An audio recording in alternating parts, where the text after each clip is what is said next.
le damos la bienvenida a nuestros invitados coautores de esta belleza de libro que tengo en mi mano, Un canto comprometido, Víctor Jara. Carlos Reyes nos acompaña acá en el estudio, guionista de cómics y creador de muchos libros, entre ellos In Absentia Mortis, In Nomine Mortis, Heredia Detective. También ganó el premio junto a Rodrigo Elgueta, que también lo tenemos ahí al otro lado en nuestro Zoom, por Los años de Allende. Estuvo aquí Rodrigo hace poco hablando sobre ese libro. Ganó el premio Mejor Guionista y Cómic Chileno en el 2015, además de la mención honrosa de la medalla Colibrí.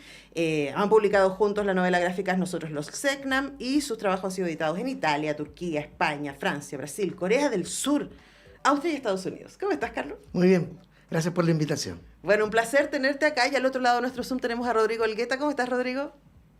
Hola, hola. Un gran saludo, un gran abrazo. Muchas gracias por esta invitación a conversar del libro de Víctor Jara.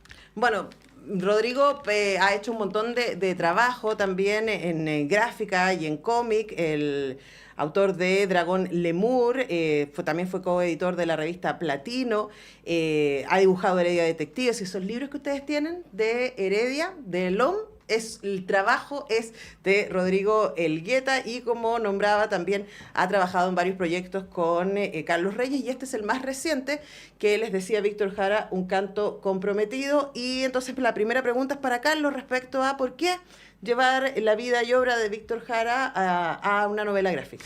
Porque es un artista chileno de primer nivel, primero, un artista de nivel mundial. Nosotros a veces en Chile, esa cosa chilena típica de que parece que no nos damos cuenta de cuando impactamos en el mundo, o le quitamos importancia a aquello, o no lo vemos simplemente.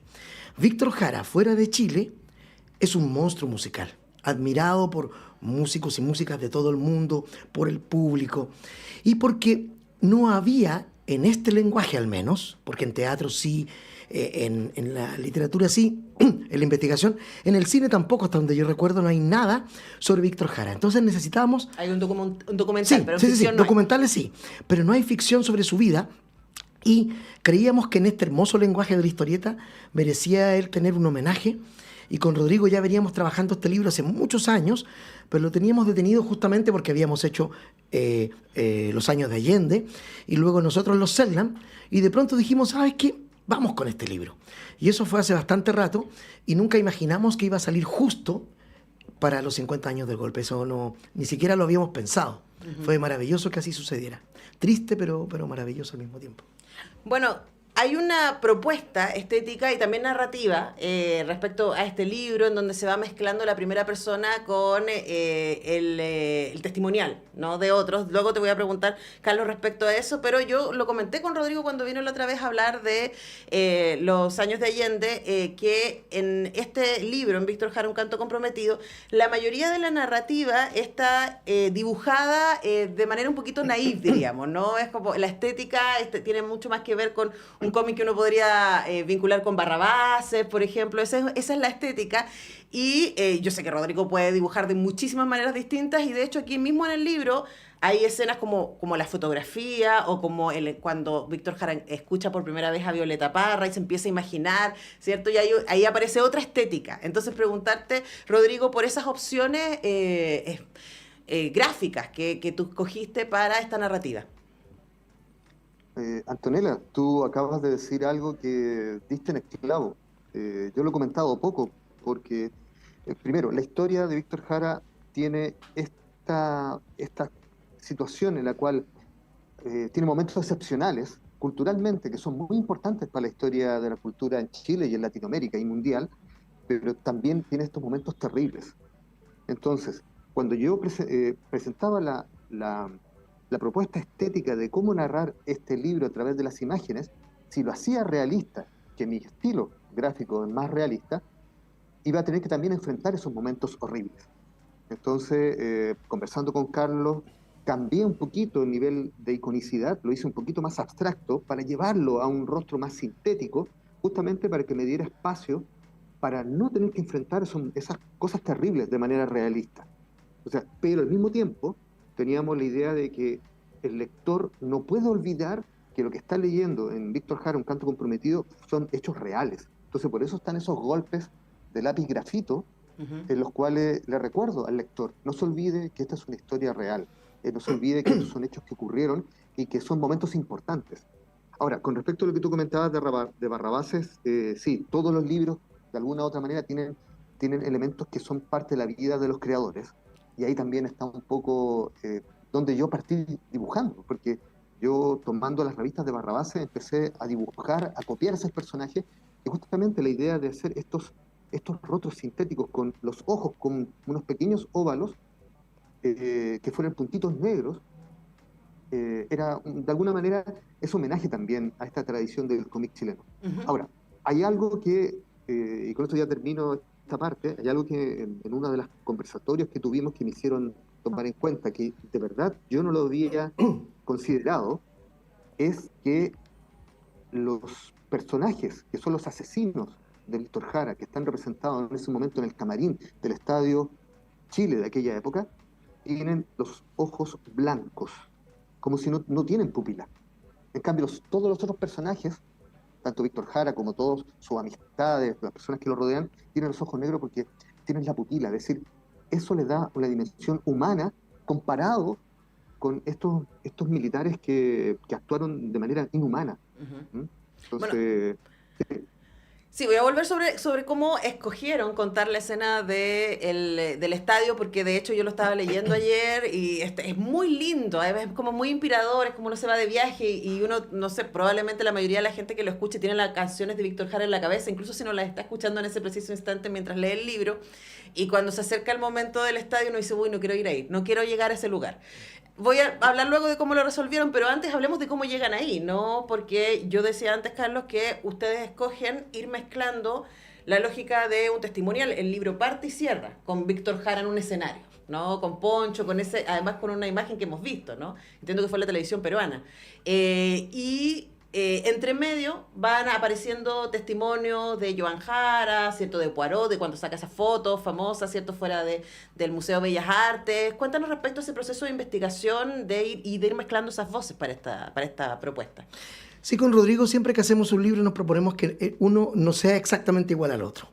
Y en este queríamos que el propio Víctor Jara nos contara su historia, desde ese otro mundo, desde ese limbo en el que está. Él se siente, dice, hoy día quiero hablarles, usamos la frase que utilizó en el concierto en el Perú, en la televisión, hoy día quiero cantarles, pero también quiero hablarles. Y ahí nos empieza a contar su historia, que está mezclada con testimonios que nosotros obtuvimos de primera fuente, por ejemplo, con Luis Poirot, con César Fernández, que estuvo con él en el estadio. Y mezclado además con testimonios, entrevistas, material gráfico, bibliográfico de Víctor Jara, de todo lo que se ha publicado, ¿no? Encontramos libros de un autor ruso que no recuerdo su nombre, por supuesto leímos el de Joan Jara, el de Amorós, un montón de otras publicaciones, entrevistas que se pueden encontrar por ahí en la internet.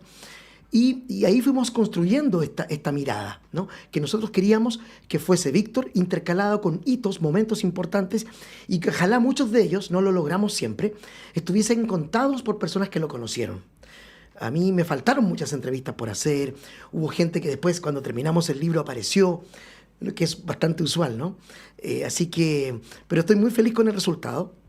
Creo que logramos transmitir a través de pequeños hechos, retratar a ese Víctor Jara menos mítico, más humano, más cercano, ¿no?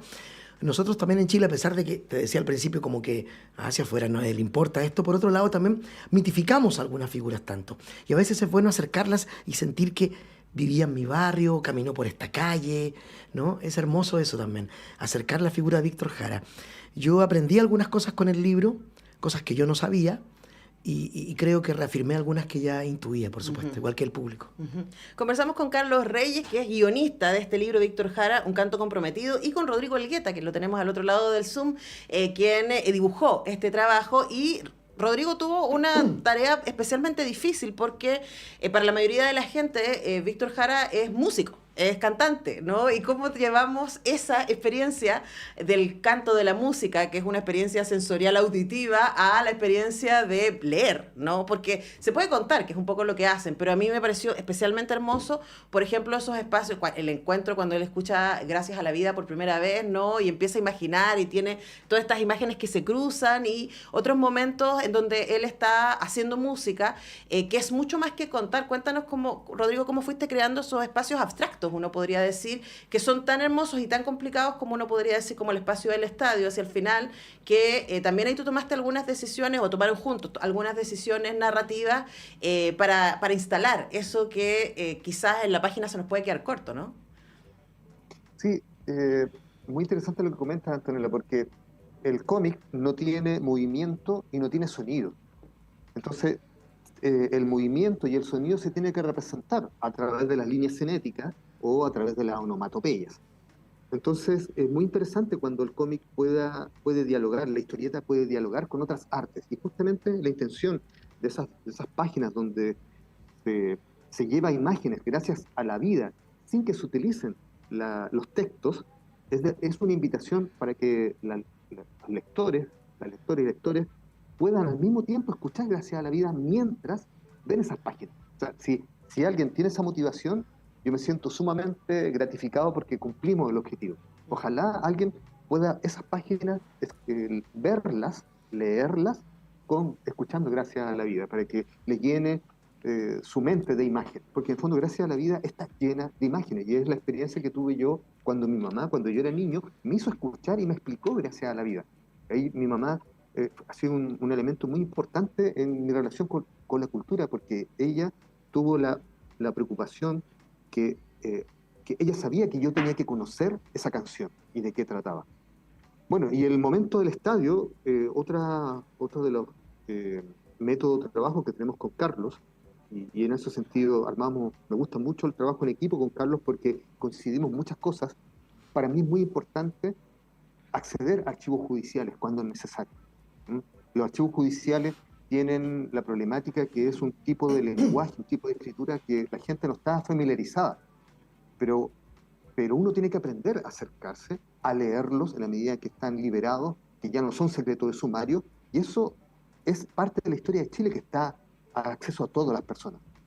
Entonces, las escenas del estadio Víctor Jara, de ese camarín, el ex Estadio Chile, están basadas en una reconstitución de escenas. Entonces, eso está basado judicialmente. Todo lo que está ahí está basado. Ahora, bueno, Carlos en el guión tuvo la sutileza y también la genialidad de mantener esas páginas en silencio, no dar nombres, porque todavía el secreto, ese pacto de secreto que hay en los militares es tan fuerte que justamente el Poder Judicial ha tenido que llevar a ciertas fórmulas para procesar a todas estas personas. Entonces hay muchas personas que están siendo procesadas porque a lo mejor ellos no tuvieron acción directa en el homicidio de Víctor Jara, pero sí tenían un grado, un mando, y tenían la responsabilidad de saber qué es lo que estaba ocurriendo en ese camarín. Entonces, si guardan silencio y se demuestra que estuvieron ahí, claro, el Poder Judicial lo está procesando. Entonces, yo creo que por eso es tan sorprendente lo que nos ocurrió con el libro, que a medida que nosotros ya lo estábamos terminando, el proceso de Víctor Jara estaba dando sentencias. 7 personas sentenciadas. Entonces, es algo impresionante. Estas sincronías que son, como decía Carlos recién, son maravillosamente terribles. Sí, y además que pueden quedar incluidas en el libro, ¿no? Ahora, ese es un final posible, ¿no? El estadio y luego la exhumación y el funeral masivo, ¿cierto? Pero ustedes escogieron, y yo los felicito por eso porque es muy bello también, y ahí uno dice, queda con una sensación de esperanza probablemente y de trascendencia de qué pasó con la obra de Víctor Jara después. Y ustedes hacen un recorrido mundial de cómo la figura de Víctor Jara ha inspirado músicos. Uno dice, bueno, de la canción latinoamericana y de la trova, obvio, ¿cierto? Pero ustedes hicieron el camino de meter bandas punk, se parten con The Clash, U2, hasta Calexico, o sea, la mirada súper, súper amplia. Un montón de bandas alemanas, austriacas, que yo no tenía idea que existían, y que han instalado a Víctor Jara como una figura tremendamente central de la música mundial, como partió diciendo Carlos. Cuéntanos respecto a esa conversación de la que surgió terminar el libro desde ahí. Sí, no podíamos terminar el libro así, ¿no es cierto?, con esa imagen horrible de pesar, de tristeza. Por eso decidimos terminarlo en realidad con el legado musical. Ese capítulo se llama justamente El legado musical de Víctor Jara. Investigamos y quisimos no poner únicamente, de hecho no está esa gente, la que ha cantado alguna vez a Víctor Jara, porque esa lista es interminable. Y va a decir, te faltó este, te faltó este Entonces dijimos, no. No vamos a poner ahí a la gente que ha cantado a Víctor Jara, sino que vamos a poner ahí a gente que ha hecho algo, una obra, una canción, o incluso volúmenes completos, discos completos, sobre la figura de Víctor Jara. Y ahí la lista crece exponencialmente, porque ya no es solo cantar la canción, sino que yo voy a crear, me importa tanto este artista, que yo voy a hacer o una canción o le voy a dedicar un disco completo. Y ahí está la lista que tú dices, que va desde música progresiva, rock, pop, punk, qué sé yo. Reggae. Y no solo reggae, y no solo, como tú dices, la nueva canción latinoamericana con la guitarrita y todo, sino que también hay gente de muchas latitudes, de muchos países del mundo y de todos los estilos musicales. Yo recuerdo que el rotulador, el Dokolomansky, a quien le mandamos saludos, me dijo: Carlos, estoy muy feliz cuando llegó a esa página, porque yo no sabía que mi banda favorita había tributado a Víctor Jara. A él le gusta mucho el metal. Y quedó impactado. Entonces me escribió. Y yo sé que a mucha gente le va a pasar eso, que Calexico, como tú dices, que The Clash, que es más conocido, U2 también. Pero hay otras bandas que uno no se imaginaba y que están ahí, homenajeando a Víctor Jara. Entonces el libro tenía que terminar arriba, con esperanza, porque el legado musical de Víctor Jara sigue vivo, está ahí. Entonces eso era importante para nosotros. Bueno, y además no sé si a ustedes les pasa, yo constantemente, es una pregunta que me he estado haciendo mucho este mes, es como, ¿qué estaría haciendo si estuviera vivo? Ah, claro, nos preguntamos lo mismo. ¿Qué fusiones musicales estaría haciendo? ¿A qué habría llegado en el teatro?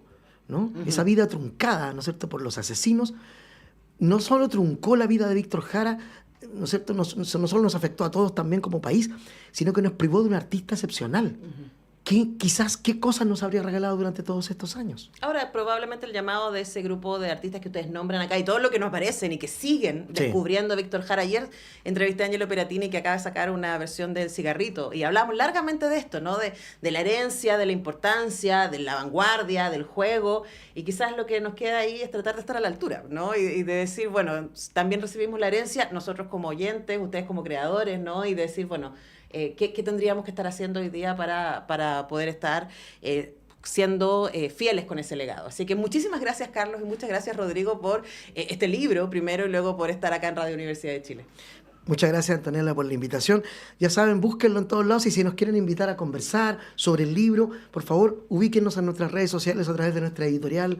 Eso corre para colegios también. Para todo. Una librería, un colegio, un grupo de cualquier lugar que quiera conversar.Nosotros estamos dispuestos a ir a todos lados a hablar de nuestro trabajo y especialmente de Víctor Jara. Excelente, así que busquen a Carlos A. Reyes en Instagram. Carlos A. Reyes González en Instagram, sí. También están en Twitter, también está Rodrigo Elgueta Comic en Instagram, Elgueta U, me lo aprendí porque me tuve que buscar en Twitter, y por supuesto en librerías y a través también de todas las redes de Penguin pueden conseguir este libro, Víctor Jara, un canto comprometido. Muchas gracias, queridos. Muchas gracias a ti. Y felicitaciones. Gracias. Nosotros tenemos que ir a la pausa, ya regresamos.